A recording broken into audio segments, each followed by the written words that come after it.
कंचामेंडी PO को विदायकालीन संबर्धना।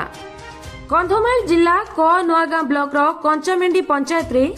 कार्यरत कार्यनिर्वाही अधिकारी केशव चंद्र कांप एठारु चकापाद ब्लॉक बदली होइतिबा बेले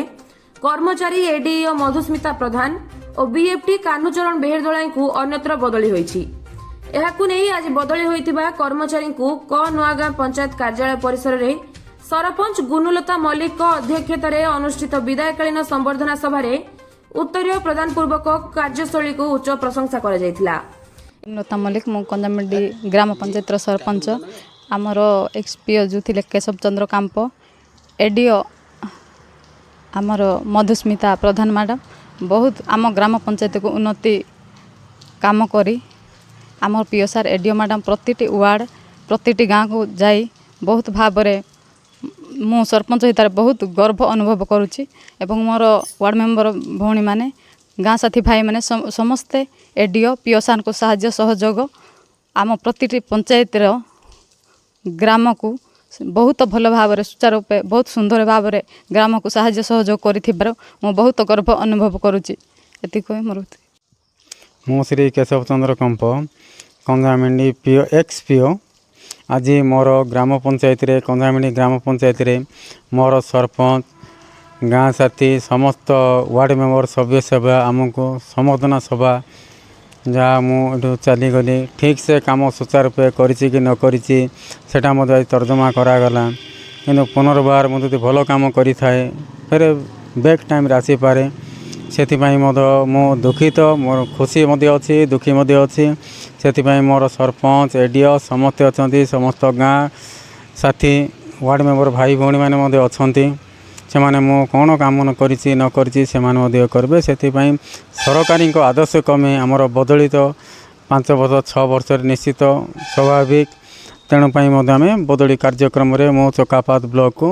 जाइए किंतु आज खुशी मोर पालन कर 3 मास होगला ट्रांसफर हो जाइली आज खुशी रे मोर सभ्य सभ्या गाँ साथी समस्ते मत डाकिकी आज उत्सव पालन कर खुशी मन करुच्ची। मो ना मधुस्मिता प्रधान मु प्रथम करी के नुआगां ब्लॉक रे जेतेबेले मु एडीओ भाव रे एठी जॉइन कली ब्लॉक रे प्रथम तो मते ग्राम पंचायत दिया जाइथिला कंजामेंडी ग्राम पंचायत सेठे मु 1.5 वर्ष काम करिछि। या पोरे मु वर्तमान लेतिंगा ग्राम पंचायत को ट्रांसफर होइछि। जेतेबेले मु कंजामेंडी ग्राम पंचायत रे थिली मोर जीपी टीम बहुत भलो से माने सब काम रे मते सहयोग करंती बा विभिन्न उन्नतिमूलक कार्य भी आमे जीपी टीम बसिकी आलोचना करूँ एवं मो जीपी टीम को एतिकी धन्यवाद दिए बा आमर मेट भाई भौणी एवं आमर वार्ड सभ्य सभ्या से मानक मु बहुत बहुत धन्यवाद दिए प्रत्येक काम रे मते सहयोग करथिबारु। आउ आगामी दिन मानकरे जेहु एडीओ कि पीओ आसंती से मानक मध्य से माने एमती ही सहयोग साहाय्य करूथांतु सबु बेले एही कंजामेंडी ग्राम पंचायत 1 नंबर हेई काम करू तांकर सदा सर्वदा यही ग्राम पंचायत ना रहू मु एतिकी कहूची एवं जेहू पंचायत को जाइछि सेठे भी मते सहभागिता मिली एवं सेठे भी पीओ आमर जी सरपंच अच्छी वार्ड सभ्य सभ्या मेट भाई भौणी मैंने बहुत सहयोग साहाय्य करछंती एवं आमर सरकारी नियम अनुसार तो आमर बदली सुनिश्चित माने आमे स्थानांतर विदायता आमर सुनिश्चित तेणु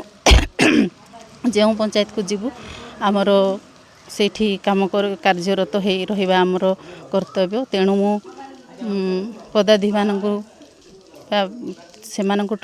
मु आशीर्वाद भिक्षा करे कि मु जो पंचायत को गले भी जेपरी भल भाव काम आमर कार्य तुले पारिबु एति कहि मु मोर वक्तव्य रखुछि। एहा सह एठारे जोग दैथिबा नूतन भाबे पीओ असित पंडा एवं एडीओ संग्राम केशरी नायक जोग दैथिबा कर्मचारी को उक्त कार्यक्रम रे मध्य स्वागत संबर्धना जणाइथिले। एथिरे मुख्य अतिथि भावे ब्लॉक सीपी राकेश कुमार साहू कर्मचारी रोहन कुमार नायक जोग दैथिबा बेले गाँ साथी बीसी किशन नायक कलाराम बीसी माझी सदानंद प्रधान और समस्त कर्मचारी एवं वार्ड मेंबर उपस्थित होई